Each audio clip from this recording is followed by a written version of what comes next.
ایک جگہ میں شادی میں اس میں گیا فاتحہ میں، تو ایک عورت نے مجھے کمرے میں بلایا، کہنے لگی سید صاحب میرے پاس تشریف لائیے. میں نے کہا جی. کہنے لگی یہ میرا بیٹا ہے. میں نے کہا بڑی خوشی، یہ تو بڑا لنگر کر رہا ہے. کہنے لگی میری بات تو سن لے. میں نے بتایا. کہنے لگی لنگر تو بڑا کرتا ہے مگر اس سے کہیں ایک ہفتے میں 100 روپے تو مجھے دے دیا کرے کم سے کم.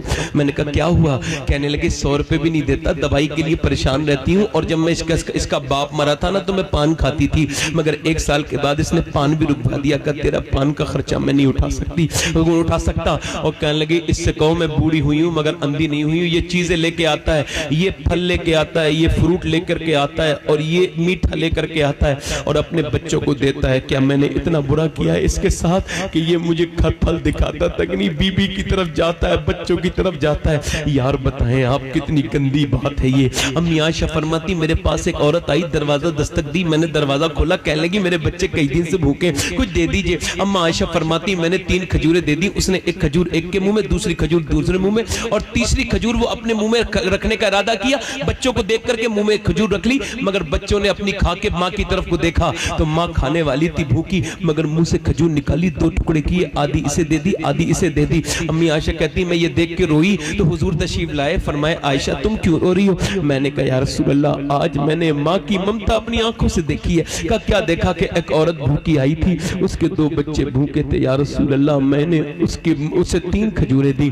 اس نے ایک کھجور اپنے بچے کو دی، دوسرے بچے کو دی، تیسری کھجور اس نے اپنے منہ میں رکھی، اور پھر جب بچے اپنی کھا چکے تو ماں کی طرف دیکھ لگے تو ماں نے کھجور منہ سے نکالی اور 2 ٹکڑے کر کے بچوں کو منہ میں کھلا دی اور مسکراتی بھی چلی گئی. یا رسول اللہ ماں کا دل دیکھ کے مجھے رونا آ گیا ہے، ماں کی ممتا. میرے حضور نے فرمایا میرے عائشہ سنو، ماں کا اللہ نے اسی وجہ سے تو اتنا بڑا مرتبہ بنایا ہے. اللہ اکبر. میں آپ سے عرض کروں میرے بھائیوں یہ ظلم چھوڑ دو. ایک بار ماں چلی جائے تو دوسری بار ماں نہیں ملتی ہے. ایک بوڑھے حاجی کو میں نے قبر پہ روتے دیکھا اپنی ماں کے. میں نے کہا یار تم تو بوڑھے ہو گئے ہو کیوں رو رہے ہو؟ کہنے لگے سید صاحب بیوی ہے، بچے ہیں، سب ہے، مگر ماں کے بغیر اچھا نہیں لگتا. اللہ اکبر. دیواریں چھوٹی ہوتی تھی لیکن پردہ ہوتا تھا. تالے کی ایجاد سے پہلے صرف بھروسہ ہوتا تھا، اور جب تک ماتھا چوم کے رخصت کرنے والی زندہ تھی دروازے کے باہر تک منہ میں لقمہ ہوتا تھا. پہلے میں اپنے گھر جاتا تھا تو میری امی میرے لیے دروازہ کھولتی تھی رات کے وقت میں. کبھی رات میں جاتا ہوں اکثر، اب میں جاتا ہوں تو امی کو فالج گر گیا ہے، وہ گھر میں رہتی ہیں، مگر جاتا ہوں تو جاگتی رہتی ہیں. ایک دن مجھے بلایا تو مجھ سے میں نے کہا امی نیند نہیں آئی؟ تو میرا ہاتھ پکڑ کے پھر رونے لگی. میں نے کہا کیا ہوا؟ کہنے لگی بیٹے جب تمہاری گاڑی کی آواز سنتی ہے تو آنکھ کھل جاتی ہے. کہنے لگی تم حضور کے جلسے میں جاتے ہو، اتنی دعا کر دو کہ اللہ میرے ہاتھ پیر ٹھیک کر دے کہ جب تم آیا کرو تو تمہاری گاڑی کھولنے کی چلی جایا کروں. اللہ اکبر. یار ماں ہوتی ہے، اپنے کتنے بچوں کا خیال ماں باپ دونوں رکھتے ہیں، مگر 2 ماں باپوں کو بچے آج نہیں رکھتے. وہ بڑھاپے میں ملتے ہیں ماں باپ، یار ان کا قدر کرو، ان کی خیال رکھو، ان سے محبت کرو. وہ چلے گئے تو پھر دوسری مرتبے تو نہیں آئیں گے نا.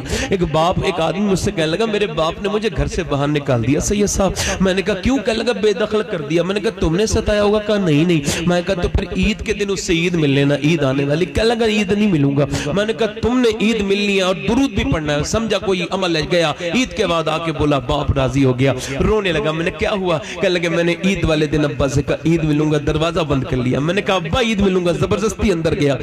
میں کہا ابا عید ملوں گا. میں ناراض تھے نا تو ہٹانے لگے پیچھے کو. کہتے میں نے زبردستی باہوں میں بسا لیا. اور میں نے جب اپنی باہوں میں جکڑا ہے نا اپنے باپ کو تو کہتے میرا باپ جو ہے نا تھوڑی دیر تو میری مخالفت کرتا رہا، مگر جب میرے سینے کی گرمی اس کے سینے تک پہنچی تو میرا باپ پھوٹ کے رونے لگا. میں نے دیکھا ابا رو رہے تھے. میں نے کہا ابا کیوں رو رہے ہو؟ کہنے لگے بیٹے آج تو نے مجھے جتنی عزت دی ہے اتنی کبھی عزت نہیں دی ہے. میں تجھے آواز دیتا تو سنتا نہیں تھا. تو کیا سمجھتا ہے میری کمائی یہ دولت ہے؟ میری کمائی تو ہے میرے بیٹے. میں نے اپنی جوانی میں آگ لگا کے تیری جوانی کو میں اجالا کیا ہے. میں نے پردیس کاٹے ہیں، میں نے مزدوریاں کی ہیں، میں نے تب تو اتنا بڑا ہوا ہے اور بڑے ہو کے تو مجھے ستاتا تھا. کہنے لگا سید صاحب بہت لوگوں سے عید ملا ہوں مگر جتنا باپ سے عید ملنے میں مزہ آیا کبھی اتنا مزہ نہیں آیا. یار اپنے باپوں سے عید ملا کرو. یہ چلی گئی دولت تو پھر نہیں ملے گی. کبھی اپنے باپ کے ہاتھ چوم کے دیکھو. کسی پیر کے ہاتھ چومنے میں وہ مزہ نہیں ہے جو باپ کے ہاتھ چومنے میں مزہ ہے. کسی پیر کے ہاتھ چومنے میں وہ مزہ نہیں ہے جو ماں کے ہاتھ پیر چومنے میں مزہ ہے. میرے حساب سے تو یہ سب سے پہلے عزت کے لائق یہ ماں باپ ہے جو گھر میں بیٹھے. ان سے محبت کرو، انہیں مناؤ. یہ جو بوڑھے تمہاری جنت اور دوزخ کی ضمانت ہے انہیں راضی کرو. سن لو وہ لوگوں موت مختصر ہے. عمر جیسا انسان عورت کے سامنے کھڑے کہتے ہیں تو عمر کو معاف کر دے. کہنے لگی چل تیرے کہنے سے معاف کرتی ہوں. کہا تو پھر لکھ کے دے دے. کہا میں لکھ کے تو نہیں دوں گی, میں جانتی نہیں ہوں لکھنا. کہا تو میں لکھ لیتا ہوں, تو دستخط کر دینا. کہا ٹھیک ہے. حضرت عمر دستخط کروانے والے تھے اور وہ عورت آ گئی. اس میں کیا لکھا تھا؟ ایک عورت ناراض ہو گئی تھی, عمر نے اسے بھی راضی کر لیا ہے. اور وہ عورت وہ حضرت علی آ گئے, حضرت حذیفہ آ گئے. حضرت علی عمر کہنے لگے دستخط کرو. حضرت علی آ گئے, کہنے لگے امیر المومنین آپ یہاں بیٹھے, ہم آپ کو ڈھونڈ رہے تھے. عورت نے کہا کون امیر المومنین؟ کہا یہی تو امیر المومنین ہے. کہا یہ عمر ہے. کہا. عورت بولی عمر ذرا مجھے معاف کر دے, مجھے معاف کر دے عمر, مجھے معاف کر دے. کہا کیوں؟ کہا میرے گھر میں تو نے جھاڑو لگائی, میرا کام کیا, مجھے نہیں پتا تھا, میں تجھے نوکروں کی طرح آواز دے رہی تھی, تو ایسا انسان ہے, میں تیرے بارے میں غلط گمانی کا شکار تھی. عمر بولے تم مدینے میں رہتی ہے, اگر میں تیرا خیال نہیں رکھوں گا تو پھر حضور کو کیا جواب دوں گا؟ پھر حضرت علی سے بولے لے علی جب میں مروں تو میرے کفن پہ یہ رکھا رکھ دینا, حضور آئیں گے تو کہوں گا یا رسول اللہ. سرکار فرمائیں گے کیسی حکومت کر کے آیا؟ کہہ دوں گا یا رسول اللہ ایک عورت بھی ناراض ہو گئی تھی, میں اسے بھی دیکھیے منا کے لایا ہوں, لکھوا کے بھی لایا ہوں یا رسول اللہ. میں کہتا ہوں عمر جب اتنے لوگوں سے معافی مانگ سکتا ہے تو تم اپنی ماں سے معافی نہیں مانگ سکتے؟ اپنی بہنوں کو مناؤ یار, بہنوں کو مناؤ, بھائیوں کو مناؤ, محبت کرو, محبت آگے بڑھاؤ, اللہ سے معافی مانگو. اللہ سے نوجوانوں تم سے گزارش کرتا ہوں کہ تم اپنے رب سے معافی مانگو خدا کے واسطے. ایک کفل نام کا نوجوان تھا لڑکیوں کے ساتھ زنا کرتا تھا. حضور فرماتے ہر رات نئی لڑکی منگاتا تھا اور زنا کرتا تھا. ایک فرماتے میرے آقا کریم کہ ایک رات ایک لڑکی آئی تو رونے لگی. اس نے کہا تو رو کیوں رہی ہے؟ میری رات خراب کر رہی ہے, کیا تجھے پیسے نہیں ملے؟ وہ کہنے لگے او ظالم سب کچھ پیسہ نہیں ہوتا, میرے بہن بھائی مر گئے مجبوری, میرے ماں باپ مر گئے, بہن بھائی بھوکے, مجبوری میں آئی ہوں. اور ڈر کس سے رہی؟ کہ اللہ سے ڈر رہی ہوں, آج تک میں نے گناہ نہیں کیا. سوچ رہی مالک مجھے معاف کر دینا, میں گناہ کر رہی ہوں. تو کہنے لگا تو اللہ سے ڈرتی ہے؟ کہا اتنی روئی وہ لڑکی کھڑے ہو کہ تجھے کیا پتا ظالم میں کتنی نیک ہوں, میں نے کبھی گناہ نہیں کیا تھا مگر آج اپنے بہن بھائیوں کی وجہ سے. حضور فرماتے اس کے رونے سے اس کے آنسو دھل گئے. اس کے آنسو جب دھلے نا اللہ اکبر, وہ اس کے آنسووں سے اس کا دل دھل گیا. وہ کہنے لگا جا میں نے تجھے اپنی بہن بنایا, جا تو نے میری عقل ٹھکانے لگا دی, لیے پیسے لے جا. سارے پیسے دے دیے. حضور فرماتے وہ تو چلی گئی مگر یہ رات کو رو کے بولا میرے مالک زمین بھی خدا کی, زماں بھی خدا کا, مکین و مکالا مکان بھی خدا کا, گناہگار بندے کہاں جا سکیں گے خدا کی خدائی سے باہر نکل کے. کہنے لگا اے میرے مالک اگر میرے جیسا گنہگار کوئی نہیں ہے تو تیرے جیسا کریم بھی کوئی نہیں ہے, اگر میرے گناہوں کی کوئی حد نہیں ہے تو تیرے کرم کی بھی تو کوئی حد نہیں ہے. میرے مالک توبہ کرنا میرا کام ہے, قبول کرنا میرا تیرا کام ہے. ایسی ہچکیاں لگی, مر گیا.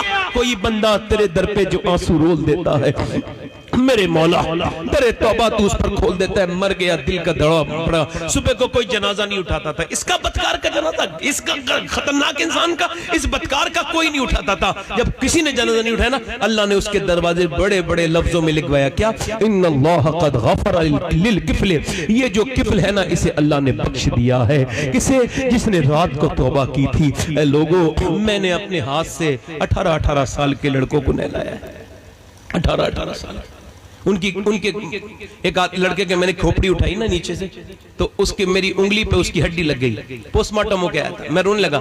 ایک صاحب بولے کیوں رو رہے ہو, کیا تکلیف ہو گئی؟ میں نے کہا نہیں موت کا خیال آ گیا, میں مومن ہوں نا, مسلمان ہوں, منافق تو نہیں ہوں نا. کہنے لگے کیا مطلب؟ میں نے کہا جب حضور فرماتے مردہ ہاتھ اٹھاتا نا, مردے کا غسال غسل دینے والا, تو وہ کہتا آرام سے اٹھا, تیرے بڑی تکلیف ہوتی ہے. میں نے کہا جب اس سے تکلیف ہوتی ہے تو اس کے تو پوسٹ مارٹم ہوا ہے, چیرا گیا ہوگا شراب پی کے, اور پھر شراب پی کے چیرنے کے بعد پھر پلاسٹک کی ستلی سے سیتے ہیں. کہا آپ کیوں رو رہے ہیں؟ میں نے کہا میں اس وجہ سے رو رہا ہوں میرے مالک میں سفر میں رہتا ہوں, مجھے ایمان والی موت دینا میرے رب, اور مجھے میرے مالک پوسٹ مارٹم سے بچا لینا میرے پروردگار. لوگوں سب تمہیں اور مجھے چھوڑ کے قبر میں سے جانے والے ہیں. کتنے لوگ ایسے ہیں جو اپنے رب سے توبہ کریں گے؟ دونوں ہاتھ اٹھا کے بتائیں. علماء سے نہیں, آپ سے کہہ رہا ہوں نیچے. کتنے لوگ ایسے ہیں جو ہاتھ اٹھا کے بتائیں, کتنے لوگ ایسے حضور کے نام پہ گردن اٹھا دیں گے؟ دونوں ہاتھ اٹھا کے بتائیں, دونوں ہاتھ اٹھا کے بتائیں. نیچے ہاتھ کر لیں. جو گردن کڑا سکتا ہے کچھ بھی کر سکتا ہے نا, کچھ بھی کر سکتا ہے نا, جو گردن کڑا سکتا ہے کچھ بھی کر سکتا ہے نا. ایک دوسرے کی طرف نہ دیکھنا, مسکرانا نہیں. دونوں ہاتھ اٹھا کے بتاؤ کتنے لوگ گردن کڑا دیں گے؟ نیچے ہاتھ کر لو.